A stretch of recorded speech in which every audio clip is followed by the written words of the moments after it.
This car left #1 last season, and it leaves race night as #1. I told my kids I would do them a dad. Minutes ago, the strange silence following the sudden demise of Tyler Priddy from Street Outlaws still echoes through the racing world. With his notorious El Camino, he left a legacy that outlived his untimely departure. What hidden truths lurk behind his tragic end? Let us delve into the shadows of intrigue and uncover the startling secrets of what really happened to Flip. The legacy of Tyler Priddy. Many people only become famous after they pass away. Think about Johann Sebastian Bach, Vincent van Gogh, Emily Dickinson, Herman Melville, or even Bruce Lee. Their real recognition came only after their deaths.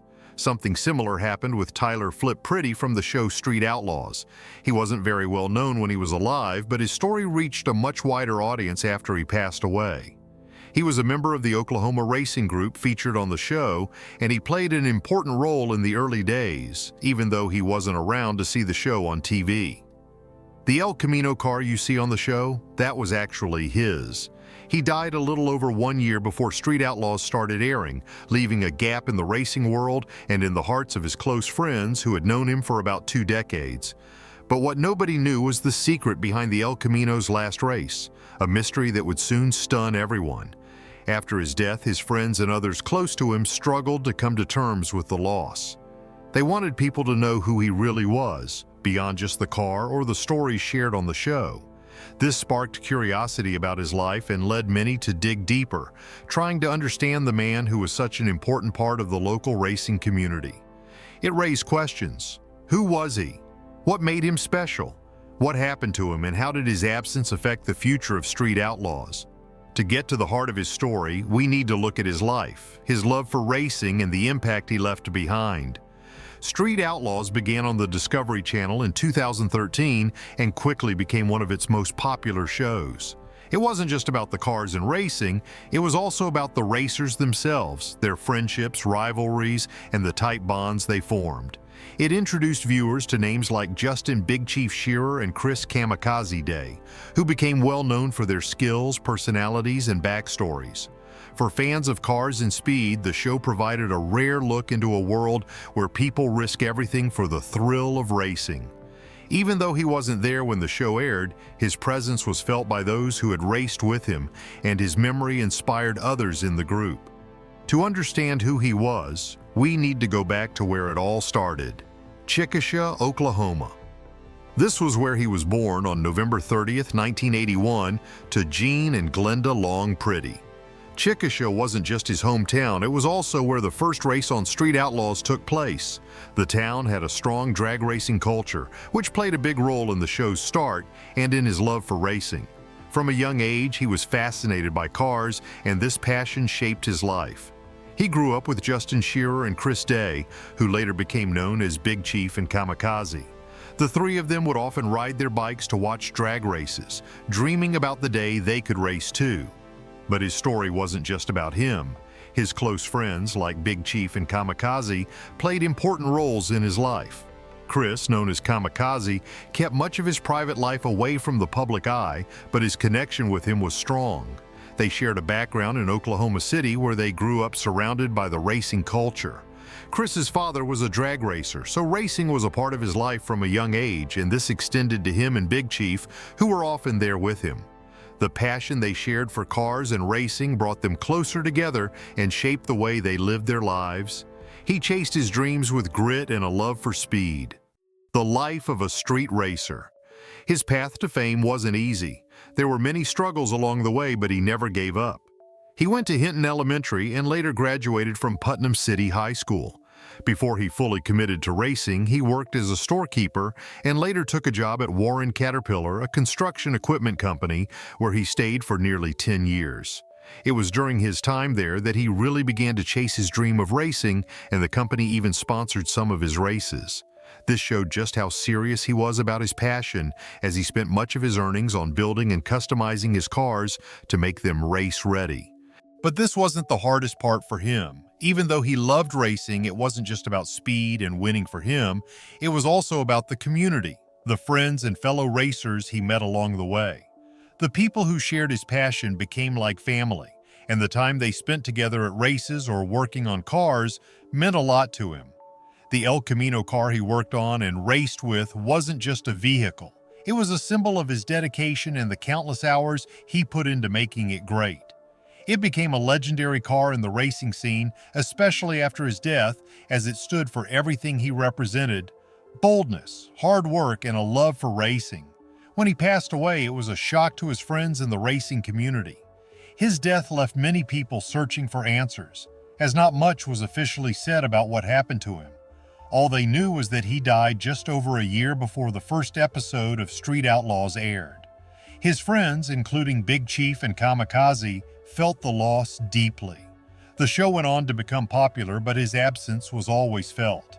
His memory lived on through stories shared by his friends and the El Camino, which was driven by Kamikaze in later episodes. It was more than just a car on TV. It was a way to keep his spirit alive and a reminder of what he had meant to the group. It wasn't just about remembering him, though. His story also highlighted the risks that came with the world of street racing.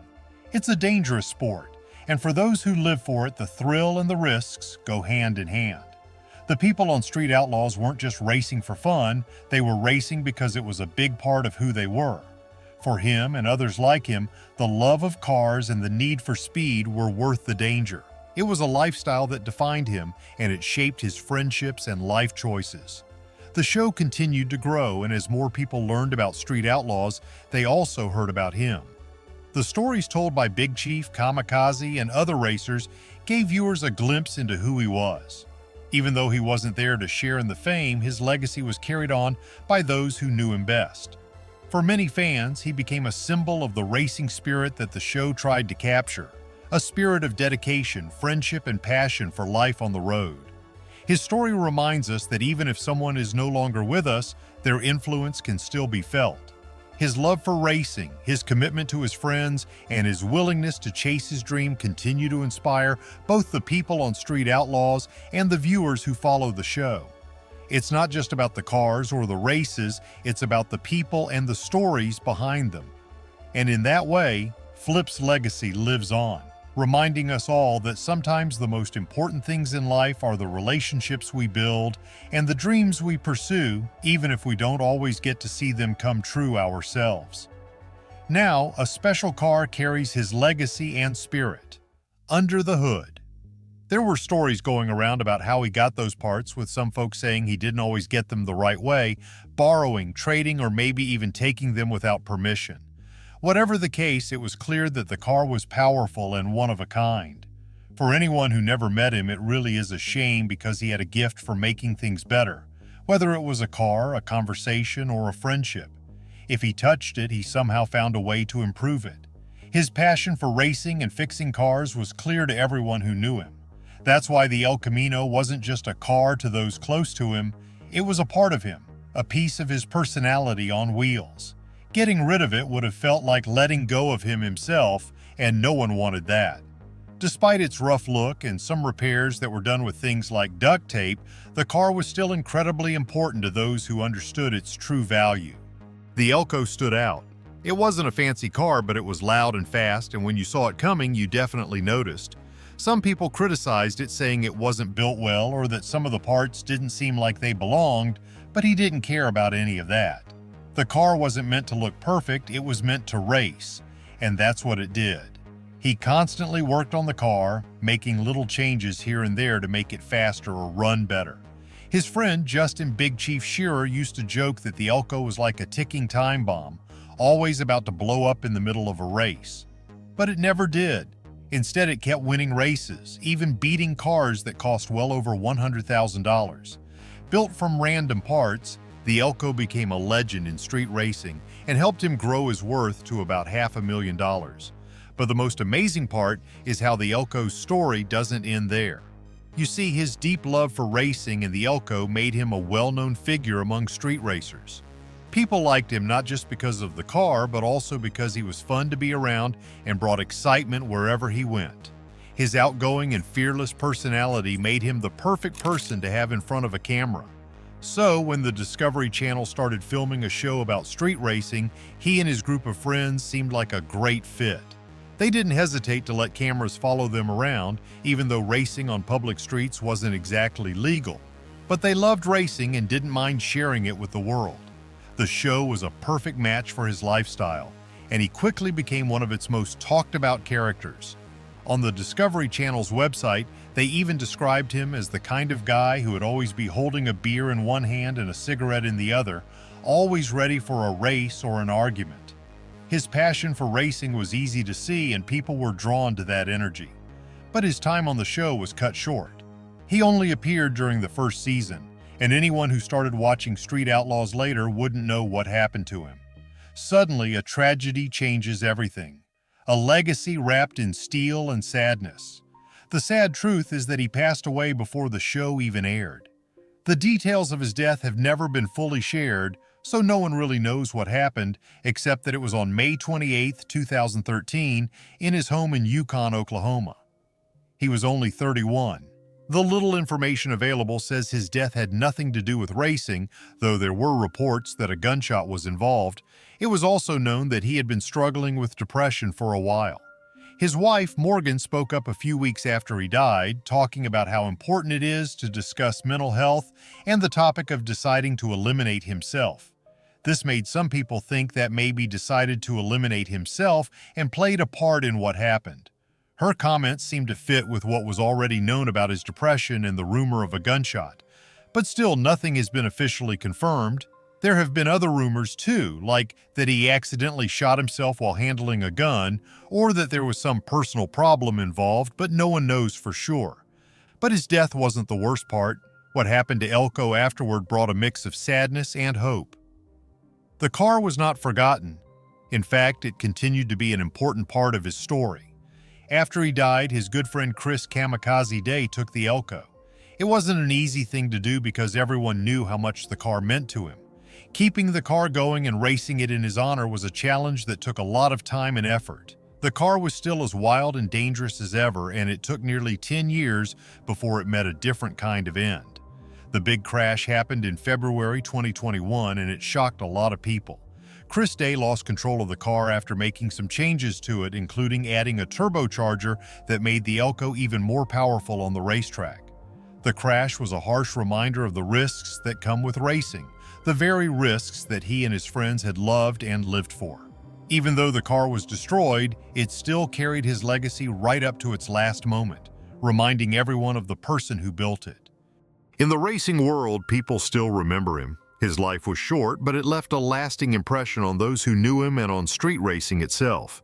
His journey from putting together a car with whatever parts he could find to becoming a well-known street racer is a story about loving what you do, taking risks, and never giving up. Even though the Elko isn't tearing down the streets anymore, its story lives on as a symbol of his spirit and the memories he left behind. His legacy isn't just in the races won or the car built, but in the way he made others feel alive, both on and off the track. In the top ranks of the automotive world, making changes while maintaining a vehicle's unique charm is always a significant challenge. This car wasn't just any ordinary vehicle, it held a special place in history and had a notable background, with a story that resonated with many. The car represented more than just horsepower and speed. It symbolized dedication, passion, and a touch of nostalgia. However, a tragic accident shattered all those efforts, reducing the once majestic machine to mere remnants. In the video documenting the crash, you could see the Elko stripped down to its bare frame, a shadow of what it once was. The crash was never part of the plan, as Day hadn't even intended to race that night. There was a lingering sense of regret for not following his initial instinct, which, had he listened, might have prevented the disaster. In the wreckage, a friend finds a way to honor his memory. The resurrection of Elko. Kamikaze, known for his meticulous and thorough approach to automotive projects, took it upon himself to rebuild another vehicle using parts salvaged from the wrecked Elko. This wasn't just a simple act of rebuilding a car, it was an effort to keep a legacy alive. By incorporating pieces of the original Elko, Kamikaze aimed to preserve some of Flip's memory and ensure that a part of his friend lived on in the new machine. The successor to the Elko was soon unveiled, a C5 Corvette that inherited some key components from its predecessor. The engine, transmission, and various parts of the drivetrain from the old car were transplanted into the new Corvette, serving as a tribute to honor the memory of his friend. It was a fitting homage, blending the old with the new while ensuring that the spirit of the original car lived on. There have even been rumors circulating about Day potentially building another Elko, keeping the dream alive and continuing to push forward despite the setbacks. When it comes to paying tribute to Flip's memory, his absence is still felt deeply among his fans. His presence resonated far beyond the car itself, touching the hearts of those who followed his journey. This symbol carried deep meaning for her, serving as a constant connection to his legacy. Big Chief and Kamikaze, who were close friends with Flip, still bring him up on the show. Through their stories and anecdotes, they ensure that Flip's legacy endures, and in a way, he continues to live on in the memories they share. It's not just about keeping his name alive, it's about acknowledging the impact he had on those around him and the mark he left on the automotive world. Flip's family, whom he left behind, include his widow Morgan Amber Priddy and their 4 children, each with unique nicknames that carried personal significance. Toy Jean, Rito, Tresson, Renaday, Day Remy, Jay Furson, and Bennett William Edward Baby B. In addition, both of his parents are still alive, adding to the circle of people who grieve his loss. Out of respect for them and the grief they continue to endure, it is essential not to delve too deeply into the circumstances of Flip's death. It has been a decade since his passing, but the emotional scars are likely still raw for his loved ones. The pain of losing a family member never truly disappears, it only fades with time. When Flip first appeared on camera during the inaugural season of Street Outlaws, it was as though he had achieved a form of immortality. The show allowed him to leave behind a legacy that viewers could revisit, capturing a moment in time when he was alive and vibrant. His playful banter and relaxed demeanor became a defining image for many who tuned in.